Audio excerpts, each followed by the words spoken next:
G'day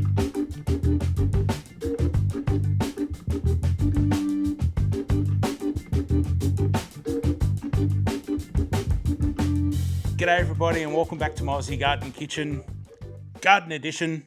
Although I'm in the kitchen, well, I'm at the dining room table, so please don't say anything in the comments to Emma about me doing this on the dining room table. It's it's not good outside. So I'm just doing some seeds at the moment. Probably going to do some tomato seeds and pumpkin seeds. And I thought I'd bring you along and give you a quick update on what's been happening. Now, Emma's out shopping at the moment, so I've snuck in here onto the table and I'm just getting this seed raising mix in. Now, normally seed raising mix, I have it wet before I do the seeds, but, oh, you know what? Actually, I can. So look, I've got my seed raising mix here. I'm just going to get some water. Rainwater. I hate using tap water. Hate's a strong word. I don't like to use tap water on my seedlings or my plants. So yeah, rainwater.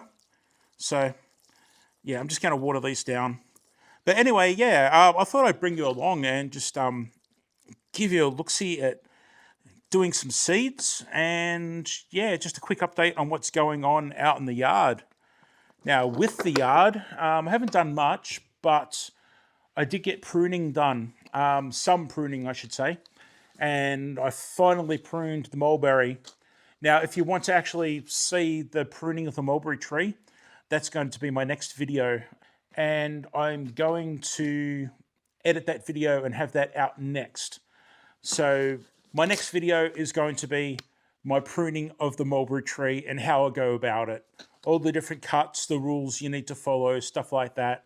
So that pretty much applies to a lot of fruit trees, actually. So if you want to learn how to prune a fruit tree, this is a pretty good guide because some of the basic steps are the same as all the other fruit trees that you prune. So yeah, look out for that. Now, for anyone that's still with me, here we go. I've got some tomato seeds. Now, gross lease, very common tomato here in Australia. I normally grow Roma and San Marzano because I make a lot of sauces. But this year I felt like something different. I'll probably still do some San Marzanos, but today I'm going to get some gross lease tomatoes going. And I'll use those for sauces and salsa and sandwiches and things like that. Get them dehydrated too. Love my dehydrated tomatoes. And as you can see, I've got my extra pair of eyes on today so I can see what I'm doing. So I think I'm going to do a dozen of these gross lease. Normally I put 2 seeds in each one of the cells, but yeah, all right. I'm going to put 2 in some of them. So anyway, there we go. We've got some gross lease seeds into the soil, or on top of the soil. Speaking of tomatoes, fresh tomatoes, I really have to recommend to you my video on the beef and tomato stir fry that I made just recently. Oh man, it's my favorite Chinese takeaway meal. I've been getting that since I was a kid. I can remember asking my folks to order it when they get Chinese takeaway.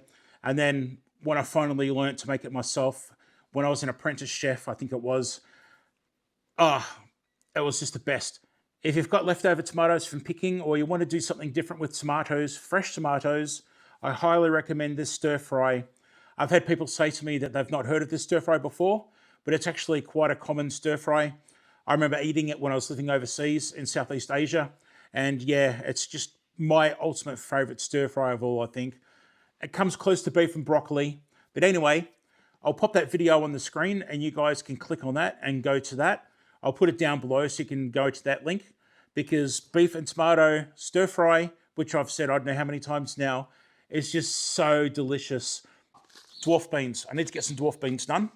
Now, really, I like to soak these the day before, but I forgot. So, you know what? Because I've got you here as company, let's just sow these now. But yeah, things like corn, peas, beans, I normally like to soak those overnight. But here we go. So we'll do 4 of these. Just pop them into the soil like so. Looking good.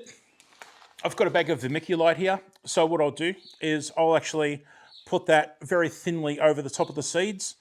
That'll hold the seeds down, keep the moisture in, and hopefully they'll grow up through it and become very nice little baby plants. Other stuff I've been doing in the garden is I finally got some sugar snap peas and I've planted those out into a couple of grow bags out next to my garlic. And they'll grow up on the wire that I've got set up behind the garlic over near the water tank. And I think I had a spare one or two spare. So I've put those in a couple of pots in my entertaining area where I have all my herbs and, I don't know, berries, just salad items, the quick to grab things that I need for the kitchen. Okay, I need to get some Jarrahdale pumpkins in. I like to soak the pumpkin seeds. What you can do is you can actually get a little bit of sandpaper and sandpaper the sides of the seed. And that's just going to help it be really thin and open up more when it's ready to germinate. But anyway, these are going straight in today. We'll see how they go.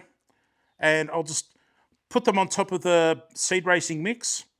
And I'm going to slightly push them down just a few millimeters into that soil. Let's do 6 for now. Finally, I'll do some cucumbers. They're a winner with the chickens, a winner with the family. Can't go wrong, so let's get some cucumbers on. The other thing I did this week was I planted in some baby red onions, like so. Not these ones, but like that. And I grew them from seed in a container like this. And then, yeah, just pulled them out and popped them into the grow bags over near the water tank in that growing area.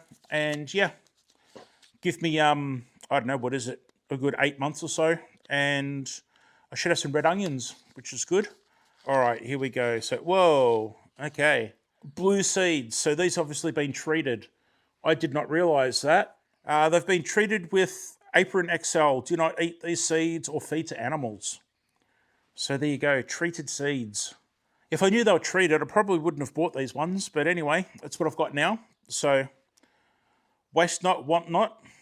Is that what they say? I think that's what they say. So anyway, whoops, there we go. Get the last couple in. So we've got the gross lease tomatoes. I've got this row here doubled up. The bush beans, the Jarrahdale pumpkins, and the cucumbers. Alrighty, now let's get the vermiculite on top first. I only started using it this year, and yeah, I really like it. I've normally just gone over the top of everything with soil, but yeah, I'm finding that this is just so delicate and soft and gives a good coverage. You can see here that I've got the vermiculite on, so just a nice even spreading around the seed tray, making sure I'm covering up those seeds. Now finally, I water that in. Oh, almost had an accident there. The lid wasn't screwed on properly. All right, so there we go. We'll just get some water on top of that. The lid doesn't fit really well, but it does the job. It's better than using a big cup or a container that just spreads everything everywhere. Okay, then what I'll do is pour the rest of this into the bottom of the container, and then that's going to wick up through the soil. There's little holes in the bottom of the cells, so that water is going to wick up, and that'll keep these moist for a while. So here's my label, and that represents that row and then that row there. And then what was the next one? The bush bean. I put the bush bean in. That obviously represents that row going down. Then we had the Jarrahdale pumpkin, representing that row going down. And then the cucumbers started halfway.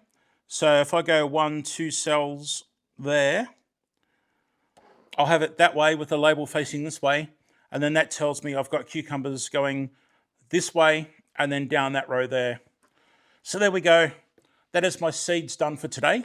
And I need to get stuck into doing more in the next couple of days. But there you go. We did some seeds together. Thanks for being here with me doing that. Okay, I'm just going to pop these down here on the table. They should do all right because they're going to get the daylight. They're going to get the warmth in here. then hopefully, fingers crossed, if they do sprout, they're going to be able to see the sun and start growing nicely with that beautiful sunlight and the warmth in here. And it's just up to me to keep the water up to them. So yeah, job done. As you can see, the greenhouse is doing really well. I'm absolutely stoked with this. It stays so warm inside, and over winter with the frosts, all I do is I've got these old doona covers up here. I don't know what you call them overseas, maybe duvets, I don't know. But they're the covers, old ones from the kids. And I've got one at the back, one at the front that I just pull over. And then I have another one that I hang over the side. It keeps this nice and cozy at night. The pineapples and bananas do really well in there. So, yep, can't complain. It was a pain to set up, but that's past. And now I'm enjoying the benefits of having my own greenhouse. Check out the OK plum. Isn't that cool? I love this thing. It's absolutely beautiful. I don't know if you can see, but the bees are getting busy in there. I think I'm going to have to buy a second one because my Satsuma plum, it's slowly opening up on the buds, but a good 2 weeks behind this guy here. And I want these to cross-pollinate. Oh, I got a transformer in my street. Autobots, assemble!